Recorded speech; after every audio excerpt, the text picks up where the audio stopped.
Bonjour chers élèves de seconde, donc je vous retrouve pour une vidéo sur l'histoire du Royaume-Uni et sur comment le Royaume-Uni est devenu donc ce qu'on appelle une monarchie parlementaire, puisque ça va être effectivement ce système-là qui va être quasiment inventé par le Royaume-Uni et qui encore aujourd'hui est le système monarchique de beaucoup de pays, hein, notamment en Europe, puisque tous les pays d'Europe sont démocratiques. Tous les pays finalement sont des monarchies parlementaires. Alors ce système-là, il n'est pas arrivé par hasard en Angleterre, tout comme la monarchie absolue n'était pas arrivé par hasard en France. Il va naître effectivement du fait que l'histoire de l'Angleterre va être beaucoup plus complexe, avec un pouvoir royal beaucoup moins centralisé et beaucoup moins fort que le pouvoir français. Puisque dès le Moyen Âge, on avait une sorte d'échec d'un modèle absolutiste, donc ça va être notre partie A, qui va être complète à peu près à la même époque où la France achève son modèle justement absolu. Finalement, l'Angleterre répond un petit peu à la France par un contre-modèle. Mais, comme je le disais, ça remonte à loin. Parce que finalement, dès le Moyen Âge, dès 1215, Jean Santerre, Jean Santerre, vous le connaissez peut-être, hein, c'est le mauvais roi, le méchant, donc dans l'histoire de Robin les Bois, le successeur de son frère Richard Cœur de Lion, qui a une bien meilleure réputation, qui est devenu roi et qui harcèle le peuple d'Apo, qui ne veut pas libérer son frère dans la légende de Robin des Bois pour garder le pouvoir. Et dans la vraie histoire, par contre, si on l'appelle Jean sans terre, c'est pour deux raisons. D'abord, il n'avait pas eu forcément beaucoup de bien à la mort de son père, mais ça, c'est pas très grave. C'est aussi parce qu'on l'accuse d'avoir, à juste titre, là pour le coup, d'avoir perdu des terres au bénéfice de la France, notamment la Normandie. C'est Jean sans terre qui finalement ne réussit pas à défendre la Normandie et qui la perd au profit de la France en 1204. Si jamais il avait été plus compétent, peut-être qu'on serait encore un territoire sous domination anglaise. Et la conséquence de cette défaite, c'est qu'il a une révolte assez grave qui lui tombe dessus. Et pour y mettre un terme, il est obligé d'accepter ce qu'on appelle la Magna Carta, ce qu'on appelle aussi en français la Grande Charte, qui est une sorte de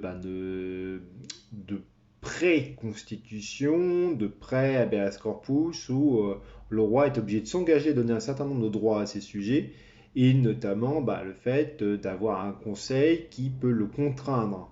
Donc le pouvoir du roi est loin d'être absolu. On a déjà un partage des pouvoirs en Angleterre qui est marqué dans le texte et que tous les rois anglais sont obligés d'accepter. Évidemment, selon la personnalité, certains imposeront beaucoup plus leur vie. N'empêche que dès le début, on a un roi d'Angleterre dont le pouvoir est limité. Et le bouleversement complet des dynasties, puisque l'Angleterre ne va pas arrêter d'avoir des guerres civiles et des changements de dynastie avec des familles de rois différentes qui se mettent en place, comparé à la France où c'est beaucoup plus stable, ne va pas arranger les choses. Ça va culminer donc sous le règne de Charles Ier. Donc Charles Ier, il est roi de 1626 à 1649. Il appartient à une dynastie qui vient d'Écosse à la base, hein, c'est la dynastie Stuart.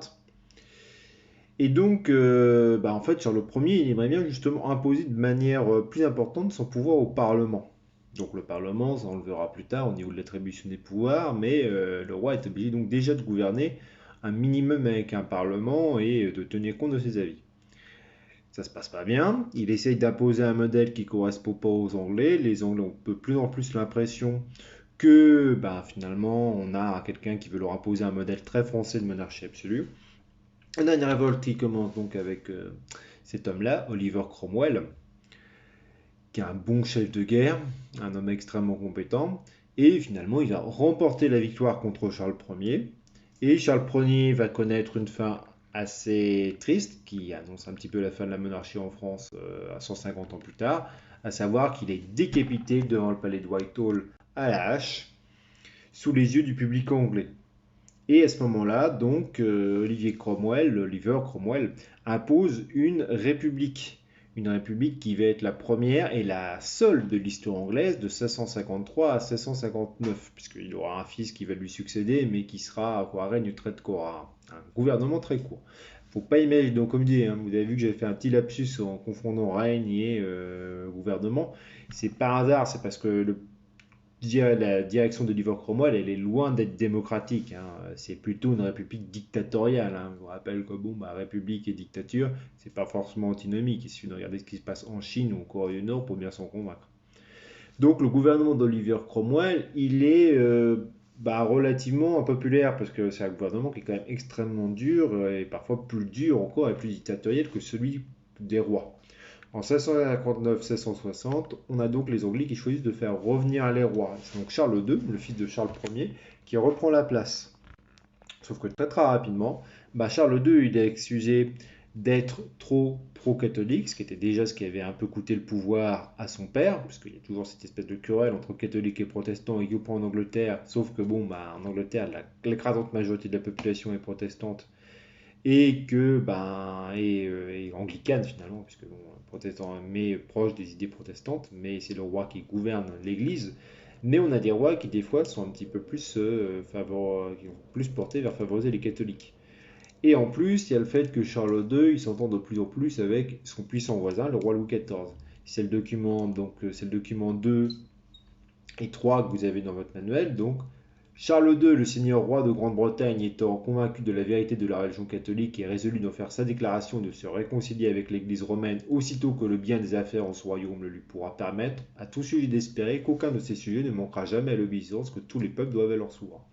Louis XIV, voulant en cette occasion donner au seigneur roi de la Grande-Bretagne des preuves indubitables de la sincérité de son amitié et contribuer au beau succès d'un dessein si utile au roi de la Grande-Bretagne et à toute la religion catholique, a promis et promet de lui donner la somme de 2 millions de livres au tournoi, monnaie française. Ce qui veut dire qu'effectivement, on a le roi d'Angleterre qui est finalement un allié total de la France, de Louis XIV, et avec l'idée de remettre la religion catholique à la place de la religion anglicane protestante de l'Angleterre, et ce qui évidemment plaît pas du tout aux Anglais.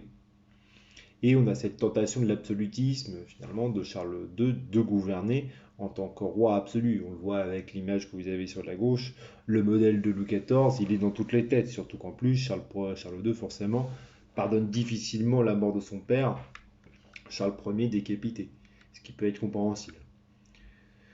Toujours est-il que les Anglais commencent à en avoir un petit peu marre, et c'est pour ça qu'en 1660, pardon, c'est pour ça qu'après donc cette restauration, on a donc Charles II, puis son fils qui gouverne, puis son frère pardon, qui gouverne.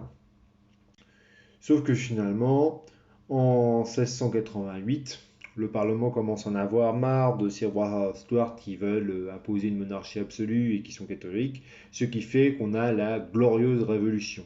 En 1688, le Parlement britannique se révolte, il va aller chercher un roi à l'étranger qui va être Guillaume III, qui est lié par mariage à la famille des Stuarts, et qui finalement accepte lui par contre